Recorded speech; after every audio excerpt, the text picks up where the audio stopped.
I was watching my daughter's kids while she and her husband go out of town. They have a teenage daughter named Alyssa. At like 3 a.m. I'm woken up by a weird rustling sound, look out the window and see a movement. I saw a boy emerge from the bushes on the side of the house. I saw a bike tossed on the lawn that definitely wasn't ours. My first thought was it was a burglar casing houses, but since he looked young and came through on a bike, I figured scaring him straight would be enough for him to decide to head home. Didn't want to ruin a teenager's life by calling the cops straight away. So I went out on the porch, flipped the lights on, and said, "Can I help you?" in my classroom voice. The guy looked surprised but not nervous. He was wearing a Letterman-style jacket, but once I got a clear view of him in the streetlights, he seemed much older than my granddaughter, gruff and more wiry than athletic. He walked up closer to the house and said, "Yeah, I'm looking for Alyssa." I gave him a disapproving glare, hoping he realized he came looking for a girl late at night, and a grumpy old person answered. I'm thinking what must have happened is Alyssa knew her parents were going out of town, and maybe before she knew I'd be staying over told a secret older boyfriend to come over. It was late and I was alone with several kids, so I didn't want him coming any closer to the house. I also thought it was weird he came so late and wanted to be sure Alyssa actually wanted to talk to him. So I said, "I'm sorry, who?" And he said, "Alyssa. You know, Alyssa, last name. This is her house." I thought he knew her full name. They must at least be friends. I said, "You wait there." He started to walk up and I felt a sick burning in my gut. Instinct kicked in. I said, "You stay right there. This is private property. Don't take a step closer. Wait there." So I go in. Alyssa is asleep just one room over from where the rustling first occurred, and I wake her up and say something to the effect of, "I don't know what the big idea was to have friends over this time of night, but you tell them to go home." She has no clue what I'm talking about. I say, "There's a guy outside asking for you." Confused, she gets up and goes to the window. She sees him and goes white as a sheet. "He asked for me?" "Yeah." "By name?" "Yes." "Call the police. I've never seen him in my life." I called 911 immediately, but as I was on the phone with them, Alyssa started tugging at my arm. "He's coming up." I had younger kids in the house to think about, so I kept the door latched and pulled it just open enough for the latch, and yelled. I asked my wife and none of us knowing Alyssa, "Leave my property or I'm calling 911. He got angry and started yelling for her to come out. Thankfully, the police came pretty quickly, and when he heard the sirens, he grabbed his bike and ran off. I watched where he was running, and he jumped into the passenger side of a car without headlights or front plates and sped off. The police followed in the same direction, but they didn't get him.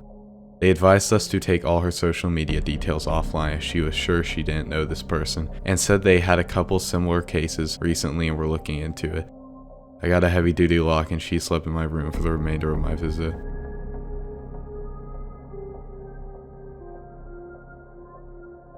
I was driving to work, a 5-hour drive. It was already dark. About 3 hours of driving, I started to get tired. I bought myself a coffee and some snacks at a gas station and went on, but snacks and coffee can only keep you awake for so long, and I started to feel tired again. This part of the road was nothing but thick, dark pine wood forests around me. No other cars on the road, nothing, only insects smashing my windshield now and then. I was now extremely tired, and at one point I nearly drove off the road for almost falling asleep.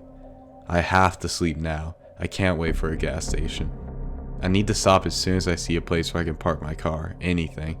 When I'm tired, I fall asleep really fast, so it's a bit urgent for me to find a place where I can stop.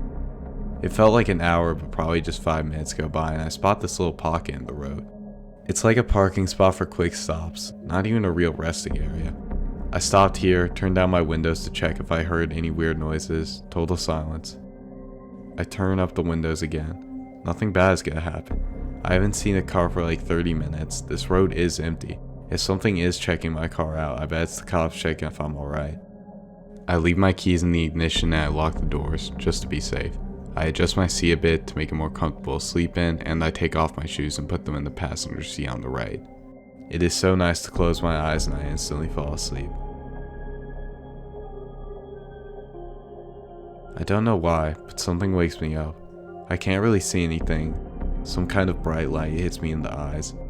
First I thought it was a flashlight, but then I realized it is the high beams from another car in my rearview mirror that is blinding me. I look in my left mirror and I see a dude walking up beside my car. Maybe he wants help with something? Should I make it clear to him that I'm in here? He is right beside my left back door. Should I step out and ask what he's doing? I didn't have to. The dude proceeds to pull on my left back door. I realize that he is trying to force his way into my car. The seat is adjusted for me to lay down, and I pushed it back max. I can't reach the pedals, which makes it impossible for me to drive my car.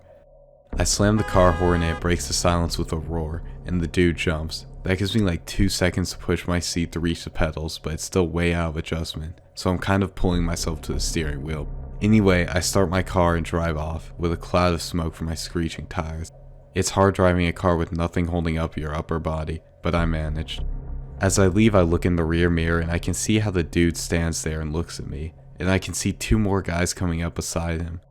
What I can see in the silhouettes of their beams, one of them has something in his hand, like a wrench or a crowbar. I drove super fast, way over the speed limit. My whole body was trembling with adrenaline and fear. I drove like that for 30 minutes, then I stopped at a gas station to fix my seat and put my shoes on again. I figured I was only sleeping for like 10 minutes. Well, I didn't have to sleep until I got to my destination, which is surrounded by heavy-duty fencing and the building has an alarm.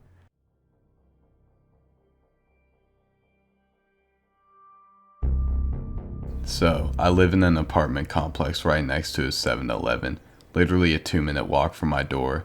Since all this quarantine lockdown mess, I've been staying up later than usual till maybe 2 or 3 a.m. most nights. Last night, a little bit after 12, I had a taste for some chips and decided I'll just go across the street to 7-Eleven, which I go to regularly.